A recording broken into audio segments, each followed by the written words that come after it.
Mark, I know you said the players trained really well the day before the midweek game. I just wonder what difference does it make about the place when you've got a win under your belts? The difference is that it builds confidence, obviously, and the performance of the night in many parts was good. There are obviously things that need work on, and you don't get everything right all the time. But if we can use that as a platform, then great. I think they did what was asked of them and what was needed to win a game. So they should be ready for this. And obviously, Sheffield Wednesday played and had a trip to Bristol the night afterwards, and it can have an impact. And we need to go in and with the same intensity, whichever team I pick, and set about the job that we've got to do against a really well organised and well drilled team, athletic. Their physical outputs are good. They work really hard. They have a method of playing where they try and put you under pressure. The press is good. Press the goalkeeper. So we know what's coming. The ball that gets played forward from time to time. They've got physical players up front that can win the aerial duels. It's about winning duels every game, but this is a different game than the one we faced on Tuesday night. So different challenge, but we want a similar performance in terms of what we do and the energy that we bring. Yes, you're familiar with each other, having played each other 4 times last season, although they've had quite a big turnover, haven't they?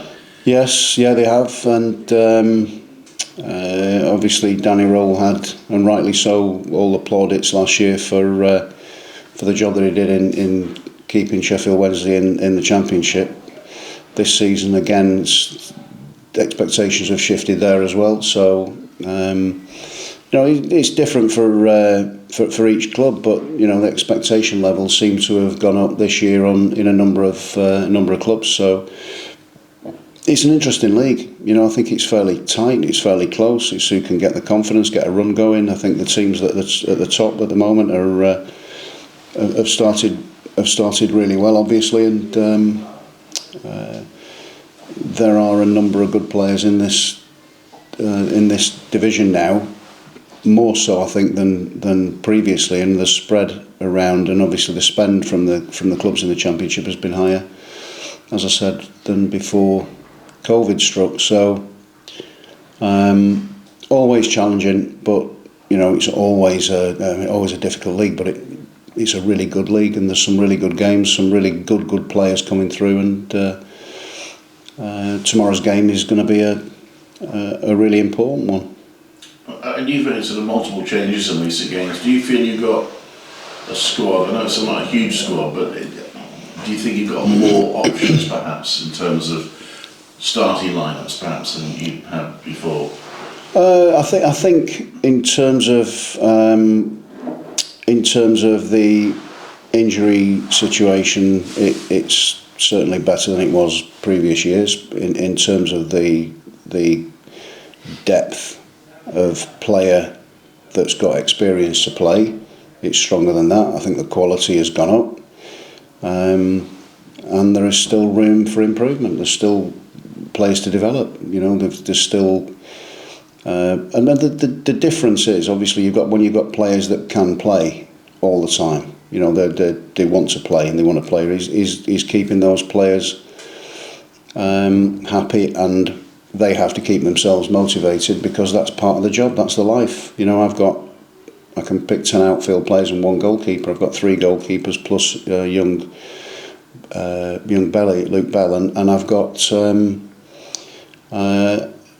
20 outfield players that I can choose from when everybody's available and fit, and 1 or 2 younger players that are on the cusp of things. So you can only play those 10 outfield players each game, plus the substitutes, or the lads that will come on and finish the game, and you've got starters and finishers. Really, that seems to be the way that the game's evolving, and they have to be ready. So mentally, it's a big challenge for each individual to do that, but it's their responsibility to be ready for when they're selected, and inevitably they'll be selected, but they've got to be ready to go. Whether that's part of a game, whether that's starting a game, whether that's coming on as a as a substitute. How difficult is that though, when stopping players getting frustrated? I mean, just take, say, Louis Binks for example, but being a defender is less likely to get on during the game. How difficult is it to keep them motivated and ready? Well, I think if you saw Manchester United last night, I think Eric Ten Hag changed the two central defenders and Maguire and Luke scoring, but I think they have to be ready to go. You know, whether it's Louis, whether it's Joel, whether it's Bobby Thomas, whether it's Kitch, you know, whether it's Jay Da Silva or Bidders. You know, I think that we've got cover in most positions, and those players have to be at a level to be considered, or when they get an opportunity, because there's an injury, because it's their turn, because it's that's the game that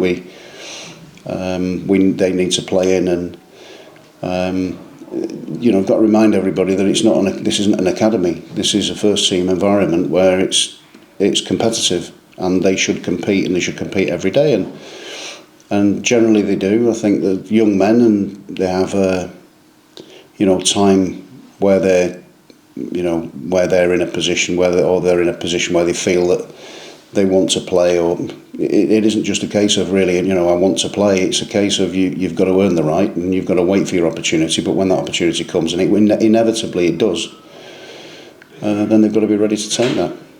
Play Brandon Thomas-Asante is an out-and-out striker. He got his third goal of the season. I mean, do you see that as the role that he will be competing for most? Well, I didn't bring him in as a winger. It's just something that I had to do, or we needed to do, or felt was right. Certainly against Spurs, it was the right thing to do.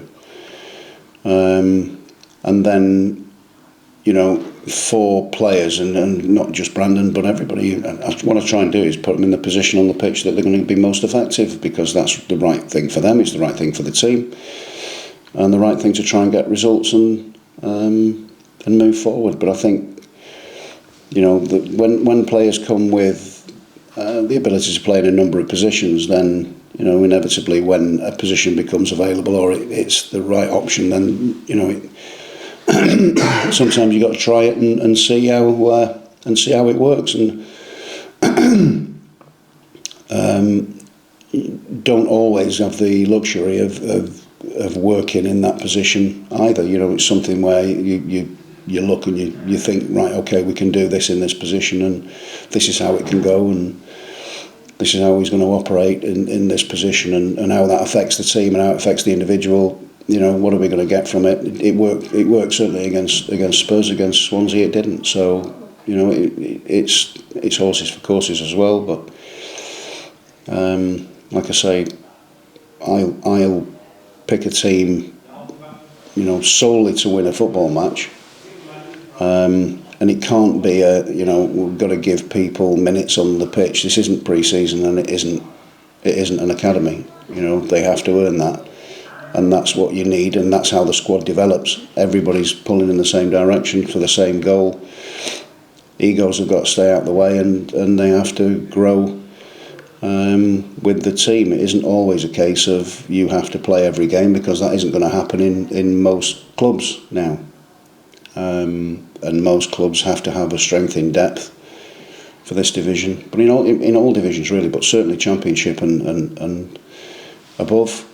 It's a really challenging environment, and that's what you've got to have, and that's what we've got to develop, and the culture has to be the same. We've got to be demanding from each other, and be ready to be able to take part in a 46 game season, plus the cup games that you may have. And Ben Wilson, last couple of Championship games, how much was his sort of experience and influence a factor in bringing him back into the Championship side? Well, he's experienced quite a bit with us. He played in the season before last, and got all the plaudits. Ended up in the team of the season. I think 22 clean sheets was it we had in that season, which is a club record. And at this moment in time, it was a decision that I wanted to take, because he has a different voice, a different influence, and he is a really decent communicator with the players in front of him. So Whilst I've got 3 really good goalkeepers, and I've got one coming through who's going to be a really good goalkeeper as well. So again, it's a competitive pool, and again they've got to be ready for when the chance comes, and again inevitably it will. And Sakamoto, how's he? He's got a gash, or it's obviously stitches. I think he had about 8 stitches in a gash to his thigh, and what comes with that is that you've got to hope that he doesn't get any complications with infections and things like that. But I'm hoping that he's going to be fit for the Preston game. Right, thank you. Okay. Have you seen the incident back? I mean, was it just an accident, just one of those freak things? I haven't seen it back, and the challenge that he put in. Sometimes these boots with the blades on, or even with studs that have got a little bit of a jagged edge on them, just got sliced through your skin, and that's what's happened. He's just opened his thigh up, and he's ended up with these stitches, as I say. But it was a really deep wound. So yeah, there was a picture going around and it looked horrific. Oh, great. No, it's like a hole. You could almost see bone. I don't know. So it's something like sort of visibly sharp. Well, it's not pleasant, is it? And obviously, when your teammate's got a cut like that, you obviously show concern for them. But it is part and parcel of the game. I'm afraid you get these things from time to time. So it's just disappointing. I think, what was it, 6 minutes, or it wasn't long into the game. So that was. It'd be nice for him to catch a break, wouldn't it? Yeah, it would. To be fair, yeah. I mean, do referees still check studs? I mean, it used to be in my body on a Sunday morning. No, not anymore. They're too busy checking whether your socks are tucked down and you've got no white. Yeah. What do you think they should be? I think that it's difficult for them because, I mean, what they used to do is used to run the hands along the bottom of your studs because you used to walk on concrete surfaces, and things have changed a little bit since then. Most of the boots are sort of got these blades structures on the bottom of them rather than the traditional studs. Some have got a mixture of those, but that's part and parcel of the safety of the players, I suppose. So. Just going back to Ben, who I think was speaking to after you. Obviously, there's a lot of competition. You mentioned you brought him in because of his voice, amongst other things. Obviously, allied with his quality. But what's given Ben the edge over the other competitors in terms of being initially on the bench ahead of Brad and Belly? Is just the whole package, really. I think you've got to. It's his character, isn't it? It's all of it. Yeah. It's all of it. I think in moments in seasons and at times in seasons that it calls for different things, and I'm lucky I've got 3 really good goalkeepers, and I said Luke Bell's a really good goalkeeper and needs to get a loan, to be fair, so we need to try and help him with that to get a little bit of more men's football. But the 3 of them, it's the first time I've ever been in that position while I've been here, and I've been 3 really, really good goalkeepers. Can Belly go out to non-league? He could do, but that's down to the recruitment department. They'll be looking to do something, I'm sure. But I think with Luke, he needs to. We want to try and get him out and play some men's football wherever that might be to start with. But he's coming on. He's coming on.